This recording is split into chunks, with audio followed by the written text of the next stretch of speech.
The first time I had seen The Sword and the Dragon was on the old $1 Million Movie. It was in black and white and panned and scanned, as almost every movie was back then.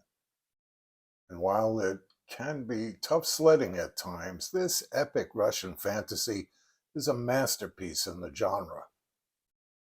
Not because it's great, although some parts are, but rather for the window it opens on Russian folklore.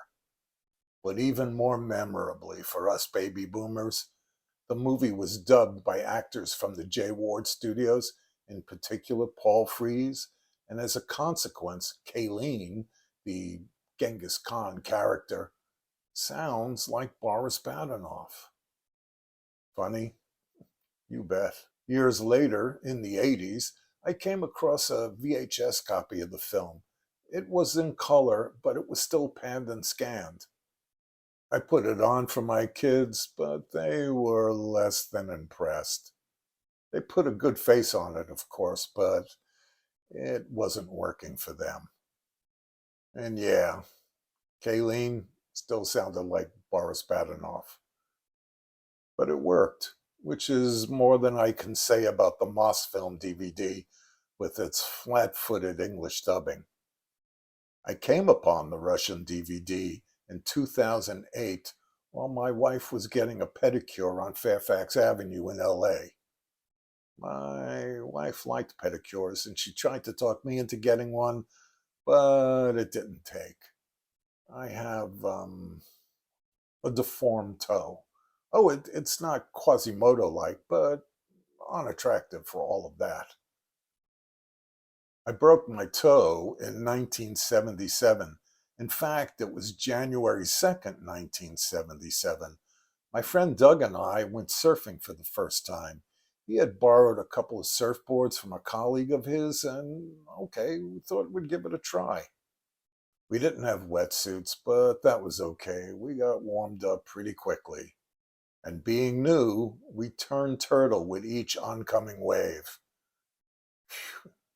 It was exhausting, so we dropped the turn turtling thing that very first day. Anyway, I had broken my toe. I still don't remember how. It was the one right next to the big toe. What's that, the index toe? I don't know.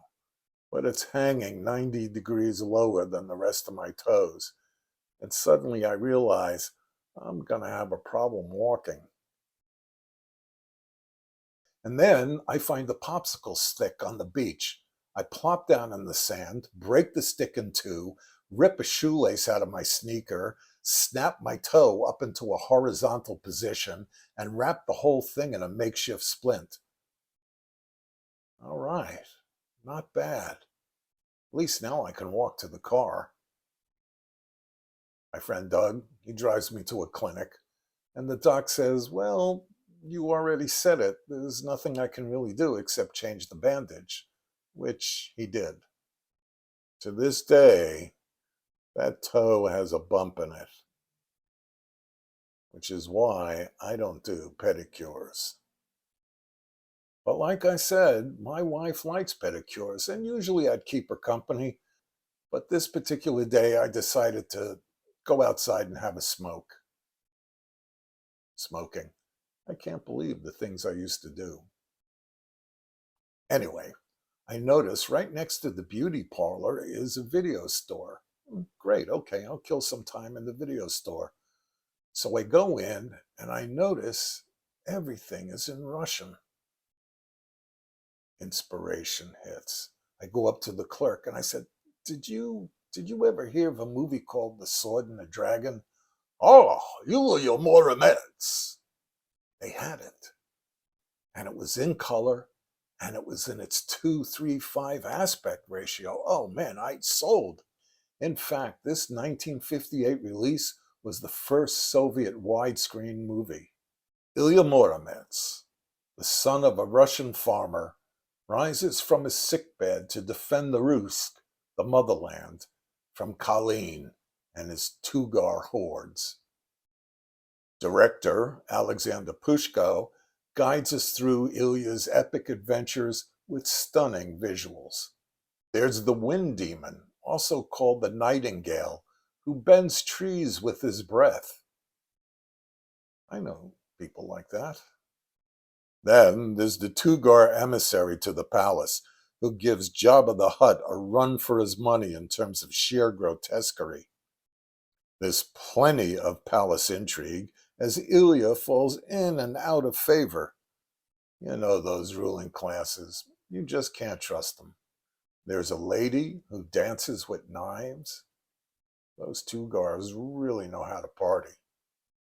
We have vast, sprawling armies stretching across the Russian plains. Supposedly, they used over 100,000 soldiers and workers, as well as 11,000 horses to film this scene. But that could be propaganda. Finally, we have the dragon of the title. It's called Gorinovich in the film.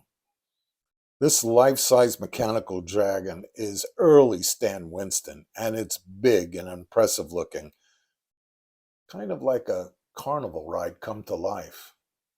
You get your dragon's worth. One way or another, I've been hanging 10 with this movie ever since I was 7 years old. Was it worth it? Yes.